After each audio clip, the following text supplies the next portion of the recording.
तो लगभग वैसे तो बोलते हैं 20 से 22 मिनट में होता है, लेकिन फिर भी हम थोड़ा सा हार्ड सॉल्यूशन बनाएंगे तो 8 से 10 मिनट में रिजल्ट देखने को मिलेगा। फिलहाल हम क्या कर रहे हैं, इस बीकर में हम इस पाउडर्ड कॉपर सल्फेट पेंटाहाइड्रेट को डाइल्यूट करेंगे। इसको जब हम डाइल्यूट करेंगे तो कंप्लीटली ब्लू दिखने लगेगा अभी आपको। आशीष, ये क्या एक्सपेरिमेंट है? ये एक्सपेरिमेंट है डिस्प्लेसमेंट रिएक्शन का। इसमें क्लास 10 में डिस्प्लेसमेंट रिएक्शन का नाम आता है। फिलहाल इनका जो चैप्टर वो चल रहा है फिजिकल एंड केमिकल चेंज जी। और केमिकल चेंज को हम ऐसे डिफाइन करते हैं कि अगर चेंज इन कलर हो रहा है तो उस रिएक्शन को अपन केमिकल रिएक्शन या केमिकल चेंज कहते हैं। अच्छा। यहाँ पे अपन जो सॉल्यूशन अभी यूज कर रहे हैं ये डाइल्यूट कॉपर सल्फेट है जी। इस कॉपर सल्फेट में अपन आयरन ऐड करेंगे। इसका कलर है ब्लू, इसको बोलते हैं ब्लू विट्रियो, नीला तोता बोलते हैं हिंदी में। अब इसका कलर है ब्लू। जैसे अपन इसमें आयरन ऐड करेंगे, एफियम ऐड करेंगे, तो ये कॉपर सल्फेट से बन जाएगा फेरस सल्फेट और इसका कलर ब्लू टू ग्रीन हो जाएगा। और हमें देखने को मिलेगा कि चेंज इन कलर हुआ है। चेंज इन कलर जो है वो इरिवर्सिबल प्रोसेस में आ जाएगा। इस प्रोसेस को हम दोबारा से वापस ब्लू नहीं कर पाएंगे, क्योंकि हम जो एफी ले रहे हैं वो एफी क्या करेगा, अभी कॉपर को डिस्प्लेस करेगा और कॉपर सल्फेट से फेरस सल्फेट बनाएगा। जबकि अगर हम इसको चेंज करेंगे तो कॉपर सल्फेट को एफी को डिस्प्लेस करना पड़ेगा, क्योंकि कॉपर एफी से लेस रिएक्टिव, लेस इलेक्ट्रोपॉजिटिव होता है। इसीलिए फिर ये रिएक्शन दोबारा से नहीं हो पाएगी, यानी कि ये केवल वन वे रिएक्शन है। इसको हम रिवर्स प्रोसेस में नहीं लगा सकते। इट मींस ये कलर तो चेंज होगा तो एक ही बार चेंज होगा and change in colour is said to be a chemical change, but the reaction is chemical reaction. Also बोलते चलो हमने डेमोस्ट्रेट के ऊपर भी लिखा है CuSO4 + Fe gives FeSO4 + C, यानी कि कॉपर। ब्लू इन कलर है ये सॉल्यूशन। इसमें मैंने क्या ऐड किया हुआ है, आयरन। सबसे पहले तो ये रिएक्शन जो है ना हाईली एक्सोथर्मिक है, यानी कि इसमें से हीट निकलने वाली है। टेस्ट करके देखो टेस्ट ट्यूब नीचे। हाँ सभी लोग कर सकते हैं। Highly exothermic reaction. अरे टेस्ट ट्यूब मुझे करना नहीं पाया। टेस्ट करो।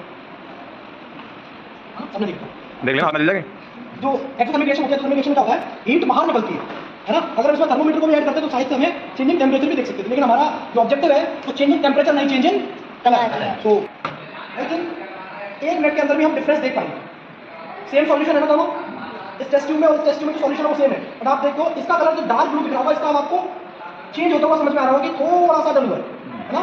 स्लोली आफ्टर 10 और 15 मिनट्स हमें ये समझ में आ जाएगा कि the colour of the solution has changed completely from blue to green and it will be converted into a green vitriol from blue vitriol. ये क्या है, ब्लू विट्रियोल। ये क्या बन जाएगा, green vitriol. So let us base. Ashish ji, मेरी एक query है, बड़ी सरल सी क्वेरी है। अगर मैं टमाटर को पानी में मिला देता हूँ वो भी लाल हो जाएगा, उसको इसमें क्यों नहीं कंसीडर करेंगे? टमाटर को अगर आप पानी में मिला देंगे तो वो लाल हो जाएगा, उसको इसमें क्यों नहीं कंसीडर करेंगे? अगर हम टमाटर को पानी में मिला रहे हैं तो वास्तविकता में वो चेंज तो है, वो चेंज है। तो रेड इसलिए हो रहा है क्योंकि टोमेटो में पाया जाता है ऑक्सैलिक एसिड, वाटर हमारा है न्यूट्रल 7 pH के साथ। जैसे हमने उसको मिलाया तो चीज वो एसिड हमेशा कौन सा कलर देता है, रेड कलर देता है। इस वजह से वो रेड आ रहा है। यहाँ पर हम ये कह सकते हैं कि टोमेटो का जो कॉन्स्टिट्यूएंट कलर है वो उसमें मिक्स हो गया है। लेकिन अगर हम चाहें तो फिर हम उसको रिवर्स भी कर सकते हैं, हम फिल्ट्रेट प्रोसेस का यूज करके उस वाटर को उस ऑक्सैलिक एसिड से सेपरेट कर सकते हैं, बट इस प्रोसेस को हम रिटर्न नहीं कर पाएंगे। ये वन वे प्रोसेस है। अच्छा, अगर ब्लू टू ग्रीन हो जाएगा ना तो उसको ग्रीन टू ब्लू हम कॉपर को ऐड करके नहीं कर तो 2 वे प्रोसेस अगर सिखाना तो हम टमाटर के साथ में सिखा सकते हैं। सकते। वो तो फिर एक सेपरेशन टेक्निक वाला प्रोसेस हो जाएगा, है ना। अगर अपन एसिड ऐड करेंगे तो फिर उसको अपन एसिड अपन एक तरीके से एसिड तो नहीं कह सकते, कोई भी इंग्रेडिएंट अपन ने ऐड कर दिया उसमें तो उसमें जाके वाटर में मिक्स हो गया है, वो एक हेटेरोजेनियस सॉल्यूशन बना है, होमोजेनियस नहीं। लेकिन जैसे अपन शुगर को मिक्स कर देंगे तो शुगर दिखेगी नहीं पानी में, वो कंप्लीटली डिसॉल्व हो जाएगी। लेकिन अगर टोमेटो के पार्टिकल्स दिख रहे हैं यानी कि वो हेटेरोजेनियस सॉल्यूशन है, वो सॉल्यूशन बना ही नहीं है। अच्छा, वो हेटेरोजेनियस मिक्सचर हो गया एक्चुअली। तो अच्छा, इसलिए उसको रिवर्सिबल भी हो सकता है। रिवर्सिबल है। अपन सॉइल को मिक्स करते हैं वाटर में, सैंड को मिक्स करते हैं वाटर में, पर हम उनको सेपरेट कर सकते हैं।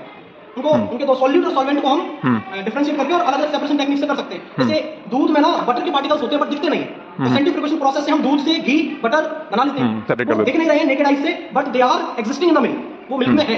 इसी तरीके से अगर टोमेटो तो हमें दिखेगा भी तो हम ये कह सकते हैं कि वो जो रिएक्शन हम कर रहे हैं एक्चुअली वो रिएक्शन है ही नहीं, वो केवल एक मिक्सचर बना रहे हैं, वो भी हेटेरोजेनियस मिक्सचर। तो लग रहा है अभी हो गया, नॉट कंप्लीटली प्रोसेस चल रही है। हाँ, चेंज होने लग गया। दाएं वाले में कुछ तेजी के साथ में हो रहा है, हलचल मची हुई है। आप लोगों को भी दिख रहा होगा। यहाँ पे एक और चीज होगी, कॉपर किसी ने देखा है, कॉपर तांबा है ना, इसमें से कॉपर निकल के आएगा। हमने क्या डाला हुआ है, आयरन, और इसमें हमें कौन सा मेटल मिलेगा, कॉपर मिलेगा हमें इसमें। जब हम कलर को देखेंगे ना तो ये आयरन का कलर अपन मैच कर लेंगे और इस कॉपर का करेंगे। अब हमारे पास कॉपर के कोई वेसल होंगे ना, बर्तन होंगे, तो हम उससे भी मैच करके देखेंगे कि ये कलर कॉपर का हमारे कॉपर वेसल से मैच कर रहा है या नहीं। लेकिन जो मेटल जो निकल के आ रहा है ना ऊपर, ये कॉपर धातु है, कॉपर मेटल है। अपन किसी शॉप वगैरह पे भी जो भी कॉपर के बर्तन वगैरह बेचते हो ना, उनके पास में जाके चेक भी करा सकते हैं ये जो हमारे पास जो मेटल है वो कॉपर ही है या आयरन है। वो चेक करके आपको बताएंगे कि आपने ऐड किया था ना वो Fe था, आयरन था, फेरस था, लेकिन इस रिएक्शन में जो निकल के आया है वो क्या है, कॉपर है। नीचे क्या है, आयरन, और ऊपर क्या आ रहा है, सॉल्यूशन क्या बन रहा है, ग्रीन। सॉल्यूशन का कलर ग्रीन है, सॉल्यूशन कौन सा बन रहा है? FeSO4। क्या नाम होगा उसका? Very good. नेम क्या होगा?